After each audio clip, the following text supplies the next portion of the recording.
Negative thought ಇದ್ದಾಗ ನಿಮಗೆ ಗೊತ್ತಾಗತ್ತೆ ಎನರ್ಜಿ ವೇಸ್ಟ್ ಆಗ್ತಾ ಇರುತ್ತೆ. ಎನರ್ಜಿ ವೇಸ್ಟ್ ಆಗ್ತಾ ಇದ್ದರೆ ನಿಮ್ಗೆ ಯು ಫೀಲ್ ವೀಕ್. ನಿಮಗೆ ಗೊತ್ತಾಗತ್ತೆ ನೀವು ಕಾಮಾಗಿರಲ್ಲ, ಸ್ಟೇಬಲ್ ಆಗಿರಲ್ಲ, ಆಮೇಲೆ ವಿನಾಕಾರಣ ಕೂಗಾಡ್ತೀರಾ, ಕೋಪ ಮಾಡ್ಕೊಳ್ತೀರಾ, ಇರೆಲೆವೆಂಟಾಗಿ ಯಾವುದೋ ಕೋಪ ಯಾರ್ದ ಮೇಲೂ ತೀರಿಸ್ತೀರಾ, ಗೊತ್ತಿರುತ್ತೆ ಆದರೂ ಹಾಗೆ ರೇಡಿಯೇಟ್ ಆಗುತ್ತೆ. ಇದು negative energy.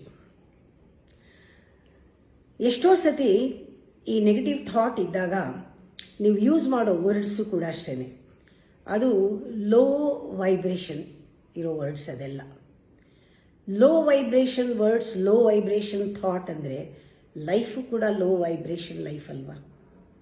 High vibration life ಬೇಕಾದರೆ high vibration thought, high vibration words ಇರಬೇಕು. ಎಷ್ಟೋ ಸತಿ ಕೆಟ್ಟ ಭಾಷೆ, ಕೆಟ್ಟ ಲ್ಯಾಂಗ್ವೇಜು ಅಬ್ಯೂಸ್ ಮಾಡೋದು ಇದೆಲ್ಲ ಉಪಯೋಗಿಸ್ತೀವಲ್ಲ, ಎನರ್ಜಿ ಸೋರ್ ಹೋಗುತ್ತೆ. ಬರೀ ಲೊಚ್ಚಗುಟ್ಟಿದ್ರೆ ಅಂತ ಇರೋದು, ಯಾವಾಗಲೂ ಅಯ್ಯೋ ಅಯ್ಯೋ ಅಂತ ಇರೋದು. ಅದಕ್ಕೆ ಕಬೀರ್ ಯಾವುದ್ರಲ್ಲೋ ಹೇಳಿದರೆ, ನೀನು ಅಯ್ಯೋ ಅನ್ನಬಾರ್ದು, ಯಾವತ್ತೂ ವಾಹ್ ವಾಹ್ ಅನ್ನಬೇಕು. ಆ ಪದನ ಉಪಯೋಗಿಸು, ಎನರ್ಜಿ ಜಾಸ್ತಿ ಬರುತ್ತೆ ನಿನಗೆ. ಅಪ್ರಿಸಿಯೇಟ್ ಮಾಡು ಎಲ್ಲರನ್ನೂ, ಅಯ್ಯೋ ಅನ್ನಲೇಬೇಡ ಅಂತ.